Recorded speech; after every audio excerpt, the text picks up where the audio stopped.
Hello guys, welcome to ABC classes. जैसा कि मैं आपको इस वीडियो में रॉबर्ट एम गैने के बारे में पढ़ाने वाली हूँ। इन्होंने सोपानकी के 8 क्रम दिए थे। तो चलिए मैं आज जैसा कि आपको उन लोगों को पता ही होगा कि गैने अमेरिका के रहने वाले थे। इन्होंने एक पुस्तक दी थी, उसका नाम था द कंडीशंस ऑफ लर्निंग। तो चलिए चलते हैं क्वेश्चन नंबर फर्स्ट की ओर। जैसा कि फर्स्ट में दिया गया है कि श्रेणीबद्ध अधिगम, श्रृंखलाबद्ध अधिगम, अधिगम सोपानकी किस मनोवैज्ञानिक का सिद्धांत है। आपके पास 4 ऑप्शन दिए गए हैं, आपको सही ऑप्शन पर टिक करना है।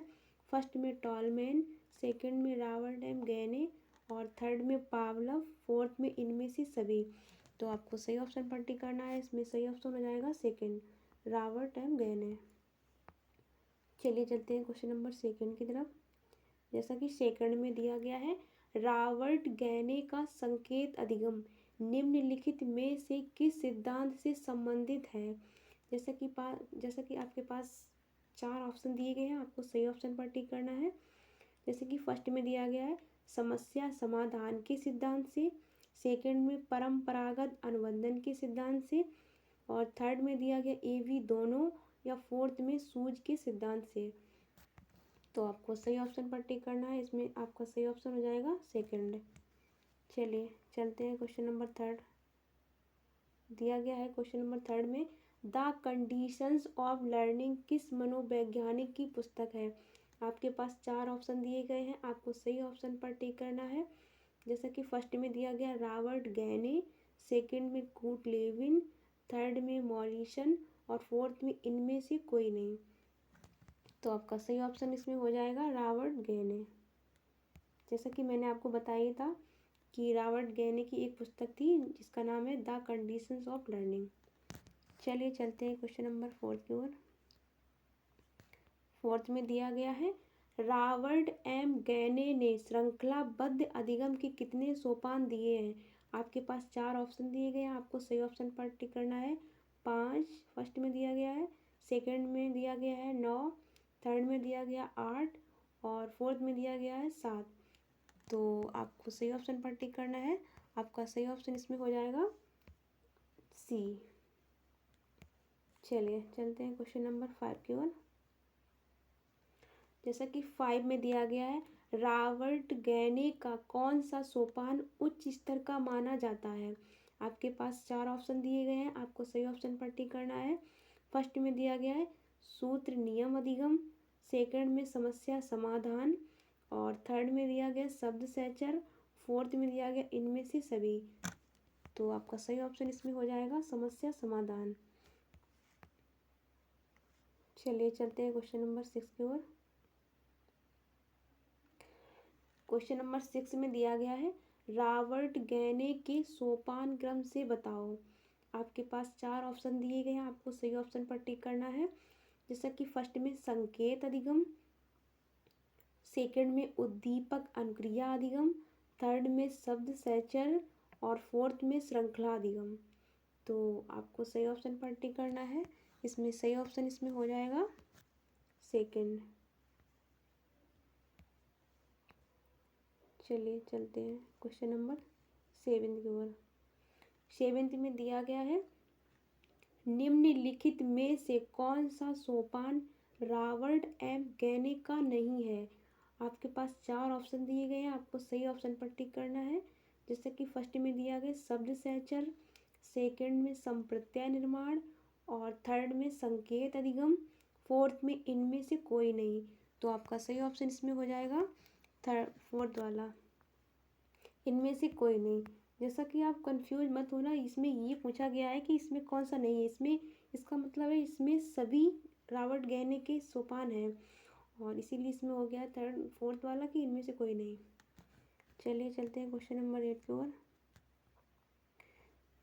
क्वेश्चन नंबर 8 में दिया गया है, अधिगम सोपानकी के प्रतिपादक हैं। आपके पास 4 ऑप्शन दिए गए हैं और फर्स्ट में दिया गया हेनरी मुरे, सेकंड में गैने, थर्ड में हल और फोर्थ में वाटसन।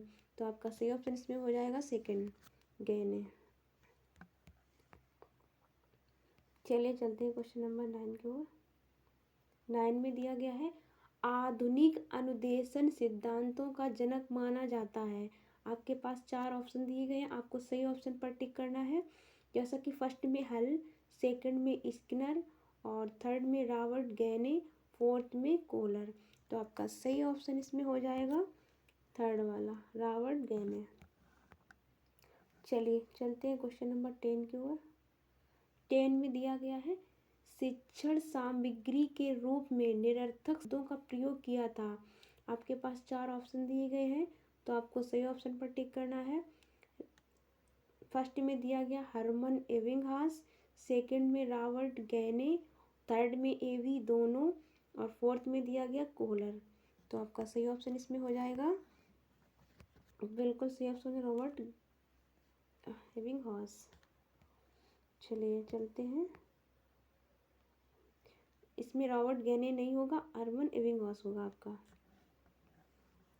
चलिए चलते हैं क्वेश्चन नंबर 11 की ओर। जैसा कि दिया गया है इसमें, मनोविज्ञान का अतीत बहुत लंबा है परंतु इतिहास बहुत छोटा, यह कथन है। आपके पास 4 ऑप्शन दिए गए हैं, आपको सही ऑप्शन पर टिक करना है। फर्स्ट में दिया गया टिचनर, सेकंड में कोहलर, थर्ड में एबिंगहॉस और फोर्थ में हल। तो आपका सही ऑप्शन इसमें हो जाएगा एबिंगहॉस। चलिए चलते हैं क्वेश्चन नंबर 12 की ओर। इसमें दिया गया है, शिक्षा मनुष्य की अंतर्निहित क्षमता का पूर्ण विकास है, यह कथन है। फर्स्ट में दिया गया स्किनर का, सेकंड में हल का और थर्ड में एवी दोनों और फोर्थ में विवेकानंद का। तो आपका सही ऑप्शन इसमें बिल्कुल हो जाएगा विवेकानंद का। इन्होंने ही कहा था कि शिक्षा मनुष्य की अंतर्निहित क्षमता का पूर्ण विकास है। चलिए चलते हैं क्वेश्चन नंबर 13 की ओर। 13 में दिया गया है, 20वीं शताब्दी में मनोविज्ञान को माना जाने लगा है। आपके पास 4 ऑप्शन दिए गए हैं, आपको सही ऑप्शन पर टिक करना है।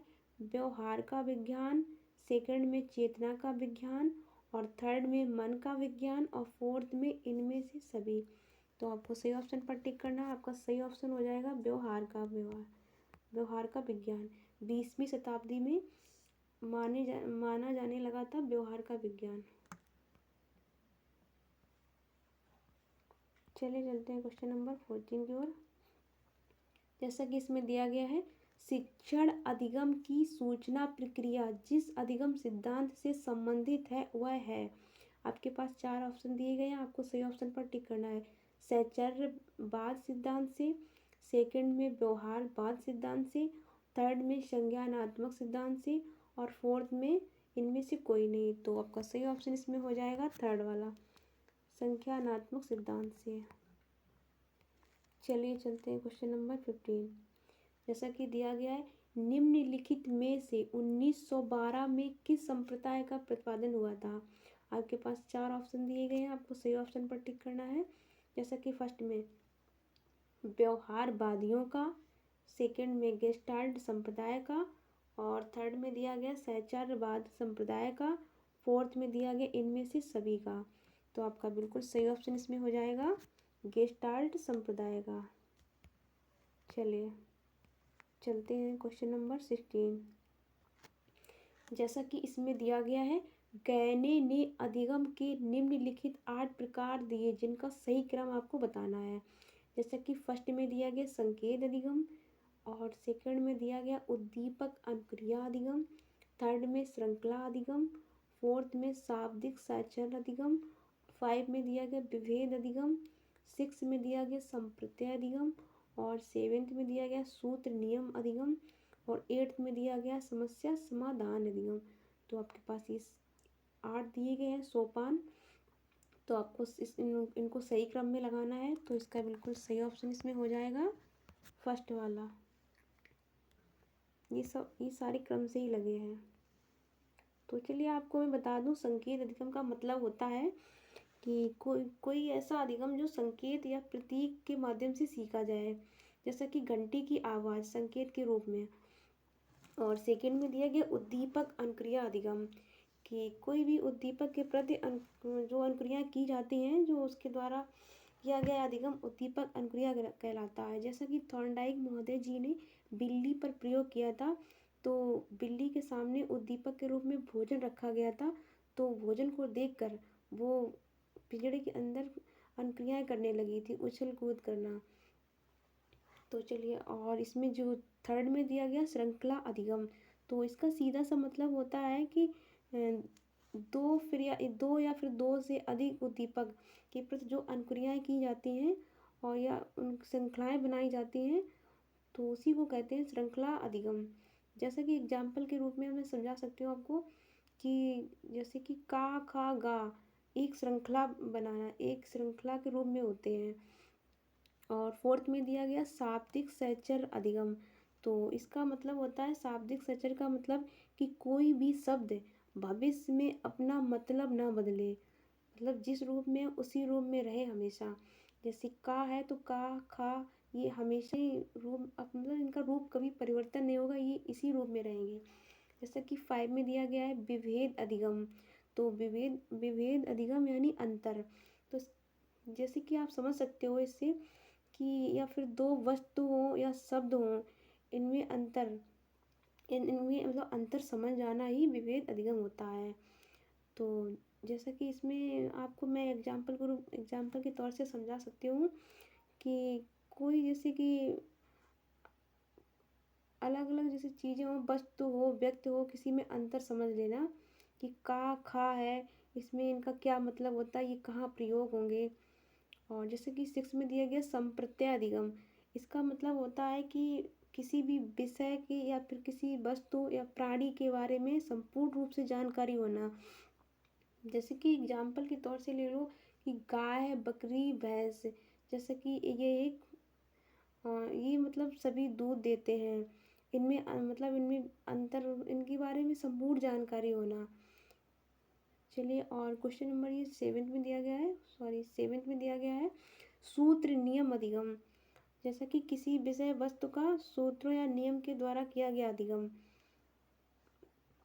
जैसे कि न्यूटन का नियम। और ये दिया गया 8th में दिया गया समस्या समाधान अधिगम, तो ये सबसे उच्च स्तर माना गया है रॉबर्ट गैने जी का समस्या समाधान अधिगम। कोई भी बच्चे को हम मतलब उसे देते हैं, जो अधिगम देते हैं, उसे पढ़ाते हैं, तो इसलिए पढ़ाते हैं कि कोई भी समस्या उसके सामने आए तो वो उसे उसका समाधान कर सके, वहाँ तक पहुँच सके। तो चलिए, इस वीडियो का ये लास्ट क्वेश्चन था, और चलिए मैं आपको इसी तरह से वीडियो आगे देती रहूँगी। Thank you.